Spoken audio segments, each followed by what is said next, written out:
بسم الله الرحمن الرحيم الحمد لله رب العالمين والصلاة والسلام على أشرف المرسلين سيدنا محمد وعلى آله وصحبه أجمعين. السلام عليكم ورحمة الله وبركاته. You all well after that extra 2 rak'ahs? Alhamdulillah. So it's good. You see, the Bilals are important. We need to. Pujis keeps us on track. When they are off track, then we're all off track. Alhamdulillah. Interesting to note that there was a time when in Medina, the Taraweeg was around 36 rak'ahs. It was the official Taraweeg of Medina. And there's some formula in which they calculated how they got to 36, Allah alam. And in Mecca, they used to do, instead of pujis, they would have tawaf in between certain batches of Taraweeg. Alhamdulillah. So 22 tonight, Alhamdulillah, was something new, unique. We continue with our series, The Revival of the Islamic Spirit. And we're coming to the end of the 12th century. So remember the beginning of the century, we had a number of khalifas, and we had 2 khalifas. The Khalifa of Spain had collapsed. We had the Fatimid Khalifa, and we had the Abbasid Khalifa, and we had a Crusader state ruling Jerusalem for almost 100 years. By the end of the century, 1187, Salahuddin basically liberates Jerusalem and slowly takes out all the Crusader states one by one. But the century isn't over yet. And the victory for the Muslims in Jerusalem spreads to other parts of the Ummah. Now you must understand, the Ummah is a vast place, like we have now, many millions of Muslims across the world, and in some locations the jihad is ongoing and the struggle is ongoing. And in particular 2 areas, as we know, Andalusia has been sort of on the verge of collapse for a number of years now. It has just been the inclusion or the intervention of the Murabitun from North Africa that prevented the collapse of Andalusia. So you can imagine that if the Crusaders are fighting all the way in Jerusalem, they must have been the people of the Christians of Spain who were saying, why are you sending a crusade to Jerusalem when we're fighting them here in the heart of Europe? So we must ask ourselves what's going on there. And then we'll talk about an area that had eluded Islam for almost 500 years. And for those of you in particular who have an Indian background, you really owe your Islam after to Allah and then to this man we're going to talk about, inshallah, who established what we call the Delhi Sultanate. But let us talk quickly about what's happening in Spain, in Al-Andalusia. So we mentioned the Second Crusade was a complete flop from a perspective of conquering Jerusalem, or avenging the fall of Edessa. They came to, the Crusaders came and they completely failed. Nuruddin stopped them and they had to return. However, the Second Crusade had a second frontier, which was in Andalusia, and there they were more successful. In fact, they were able to conquer Portugal from Andalus. They were able to take Portugal, and they continued to push further and further. And as you can see, Andalusia becomes a smaller chunk of land now. They lost Portugal, and the area of Andalusia is becoming smaller and smaller. Also at this time, the Al-Murabitun collapse in North Africa, and they are replaced by a new dynasty called the Al-Muwahhidun, or the Almohads. So another North African power overthrows the Al-Murabitun, and that's a whole history on itself. And so the Almohads, or the Al-Muwahhidun, they transfer the capital. So Spain still is under the dominion of this North African empire. Spain is a colony, Andalusia is a colony, and they move the capital further south, from Córdoba to Seville. And for those of you who've been to Andalusia, you would have seen the beautiful buildings and architecture of Seville, because the capital moves further and further south away from the Christians. And you'd find like the Grand Mosque and the beautiful architecture of the Almohads. The Al-Muwahhidun had built the Al-Qasar in Seville. And originally the Almohads and the Christians had a truce. After they lost Portugal, there was a kind of a truce, and each side was sort of sorting out their own internal affairs. But then the Khalifa of the Almohad, he called himself the Khalifa, but he wasn't recognized as a Khalifa, it was just a title. He had to go back to North Africa and deal with, as always, an insurrection and uprising in North Africa. And when that happened, the Alfonso, and there's always Alfonsos, all the kings of Spain, Alfonso II, Alfonso VIII, this is Alfonso VIII, this is Alfonso VIII of Castile. He breaks the truce and he tries to invade Córdoba and tries to invade Seville, and they manage to capture a small town. So now it appears once again that the situation in Al-Andalus is on the verge of collapse. The North African armies, they are struggling with an internal affair, and also then the Khalifa dies and his son takes over. And so the new ruler, or the new ruler of the Al-Muwahhiduns, Abu Yusuf al-Mansur, he manages to put down the uprising, and he sends his army north into Andalusia. He sends a massive army into Andalusia, and this was almost a winner-takes-all kind of affair. If the Muslims lost this battle, then Al-Andalusia would have been completely overthrown. And so if you look at Spain, Spain has 3 regions. It's got the southern regions, Andalusia, and then you have a mountain range that almost blocks off the 2, and then you have central Andalusia, or central Spain, which where Toledo is, and then you have the north, also with a mountain range in between. So now the Crusaders would need to cross this mountain range to enter Andalusia, and so whoever takes control of this mountain range really has the upper hand. And so this battle is called the Battle of Al-Araqos, Battle of Al-Araqos, or Al-Araq in Arabic. And what happened in this battle, just not to bore you with the details, but the Crusader army plans, they stationed their army outside of this gorge. So the Muslims had to cross through this narrow gorge, and the Crusader army was waiting for them in ambush. The ruler Alfonso, he was supposed to wait for other crusaders to come and join him, the other kings of Spain, but he couldn't wait. He was greedy for the victory, and so he engaged first. And as he engages, he crashes, he charges into the Muslim army, and he begins to win. He's actually pushing the Muslims further and further away, but as his army gets further in, it gets surrounded by the Muslims, and he is completely overwhelmed, and his army is defeated at the Battle of Al-Araqos, and this almost stops the Reconquista for momentarily. This is a short pause, but the Al-Mawhads are able to stop the incursion into Seville, and the Muslims once again are able to breathe a sigh of relief. But this really came after the conquest of Jerusalem. The fact that the Muslims reclaimed Jerusalem, it was an inspiration that we can move forward again. We can turn the tide. So Al-Andalus breathes, and they live to fight another day, and indeed the situation still remains perilous. But tonight's a real sort of area that is something new, a new frontier. And this is for our brothers and sisters, especially from the Indian subcontinent. You should know a bit of your history.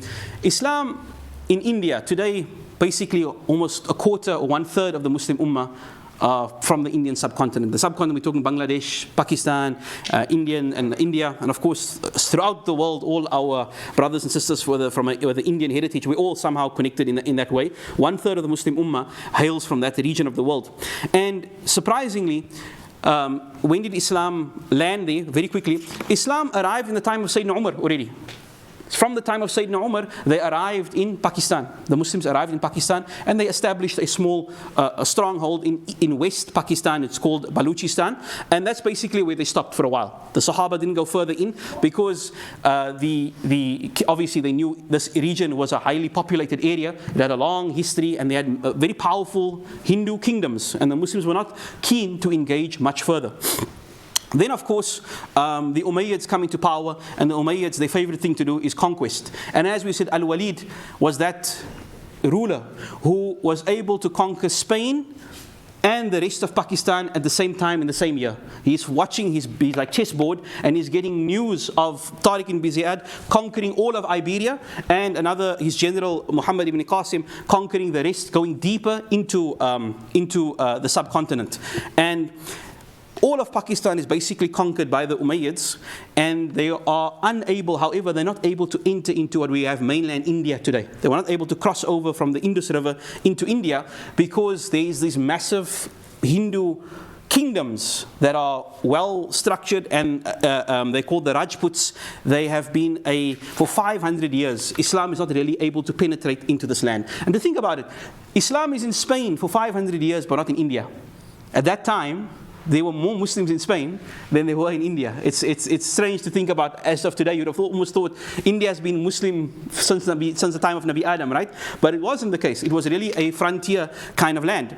And it was after the conquest of of Jerusalem, or Salahuddin reconquering Jerusalem, that all over the Ummah you have the spirit of revival, the spirit of we can do, and another attempt is made now to push further into India. And at this time, so while the warlords and the generals are planning an invasion of the Muslims from Afghanistan, so there's this Muslim empire in Afghanistan, they are planning to invade further into India, having grand plans of how they're going to make this area an Islamic kingdom, how they're going to convert the people to Islam. They plan, but Allah subhanahu wa ta'ala is planning differently. In the markets of Nishapur, in the markets of Persia, a small boy is being bought and sold as a slave, and he's going to be the man that's going to bring Islam to India. So this man, it's a bit of backstory about him. His name is Qutbuddin Aybak. Let's call him Aybak. It's easier to call him, right? Aybak. He's, subhanAllah, so how did he become a slave? Basically, his parents couldn't afford, they sold him. His parents sold him as a slave. And he finds himself in Persia, a young boy in the slave market, and an alim, a sheikh, a maulana comes, and that was as you went to go and buy things. He bought vegetables, and there he needed a slave, and he bought this young boy. And mashallah, he's lucky that he had a good slave owner. And we talk more about slavery in the time if we can. But this sheikh buys Aybak, and he raises him well. He teaches him to recite Quran. He allows him, he grows up with his other sons, and he trains him in the arts of being a man and all of that. When the sheikh dies, Aybak is now like a teenager, and his brothers, what you could say, of this didn't like him, and they sold him off again. So he sold again, and he sold back and forth, and eventually he falls into he's bought, because he's a strong person, he's physically strong, and he can read. He's bought by the warlord, the guy who is in charge of Afghanistan. He's a warlord. He's buying people for his army. So he's bought as a soldier. And you'd find many of the armies now within Islam, whether it is in Egypt, you'll find the Ottomans do the same. The soldiers began as slaves, and they get trained, and as you succeed in the battlefield, you can win your freedom. This was kind of the deal. And so this man, Aybak, he is a soldier, but a slave soldier, and he's under the control of this warlord of Afghanistan. And they find that he has, his devotion and his piety to Islam really touches the owner, because he says that, man, this is a slave, but he can recite the Quran. He's Hafidh al-Quran, and that he is deeply pious, and that when I give him a task, he does this honestly and faithfully, and when I reward him, he makes sure the other slaves share whatever rewards he gets, and so he gets promoted. And so when the invasion starts, the Ghurids, when they now invade India, and they face off against the Rajputs, these armies of the Hindu kingdoms in India. Initially they lose, then they come back and they fight a second battle, and this is again the very different warfare. So if you like warfare and strategy, it's quite interesting. You have the Turkic Muslims coming with horses against the Hindus with elephants, and so very different strategies of war, very different styles of war. The first time the Muslims came, and their approach was, we charge in, but you can't charge into an elephant, you're going to lose. And that's basically what happened. They charged head first and they lost. They came back the second year, and this time they waited for the army to come into them. And the great strategy of these people, you find this when we talk about the Mongolians, they have this amazing strategy of retreat and then encirclement. They wait till you charge into them, and you chasing after them.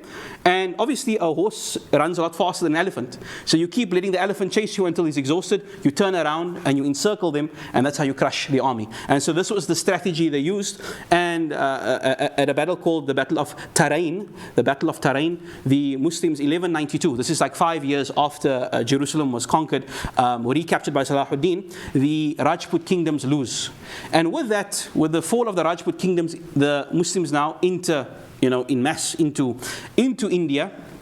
And this man, Aybak, he's sent there to look as a governor. You just make sure everything is there. The warlord is still in Afghanistan. This is like a province. You make sure everything is going okay.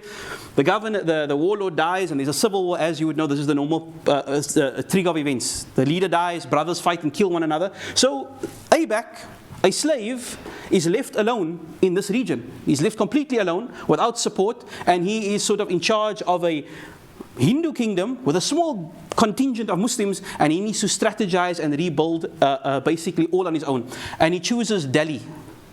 Delhi, which is a tiny little village, not the capital of the area. It wasn't any of the headquarters of one of these kingdoms, and he builds an administration there. And really, once again, through piety, through his justice, his sense of kindness, he's able to bring people together, most of them non-Muslims, and establish a bureaucracy. He establishes a type of government, and from this would be what we call the Delhi Sultanate, which is really the start of Islam in the Indian subcontinent. Eventually, the Delhi Sultanate would rise up and it will conquer the entire subcontinent. It will become the Mughal Empire, and it will stay there until the Queen of England, until basically the British invade India. And prior to the invasion of England, of India, it was the wealthiest country in the world. 25% of the world's GDP was in India. That's why England is so wealthy. They basically robbed India blind. And it was really this man who started the beginning, that laid the seeds, this man, Aibak, a pious slave who was bought and sold as a child in the markets of Naishapur, eventually would start a dynasty which would last until, subhanAllah, as we said, 1/4 of the Muslim world is Muslim, largely because of this man. And so we find our history very interesting. And this is now the end of the 12th century and the beginning of the 13th century. And if ever there was a century which we want to forget, or would be the most difficult century, it would be the 13th century. So we'll talk about the next, perhaps tomorrow's lecture, we're going to begin part 1, the worst 50 years in our history, inshallah. We'll talk about that tomorrow, bi'idhnillah. Right, yesterday we asked what was Salahuddin's age when he died. He was 57. I gave the answer away yesterday. He was 57. And Yasir Jacobs, mashallah, Yasir's over here. Okay. And Fadla, yeah? Okay, and Fadla as well. Alhamdulillah. Okay, Yasir and Fadla. And then today's question, who was the first ruler of the newly formed Sultan in the Delhi Sultanate? What was his name? His name is quite easy, inshallah. Okay. We remind anyone as well who would join the Mahrajan. And just fidya and fitra, people ask questions. Fidya, of course, is those who cannot fast and will not be able to fast. You're too old, you will permanently sick. Allah grant you shifa, you pay a fidya. If you are fasting and you can make the day up after Ramadan, then you don't pay fidya. And fitra, of course, is for everybody. This is for Eid, inshallah. Jazakallah khair. Assalamu alaikum wa rahmatullahi wa barakatuh.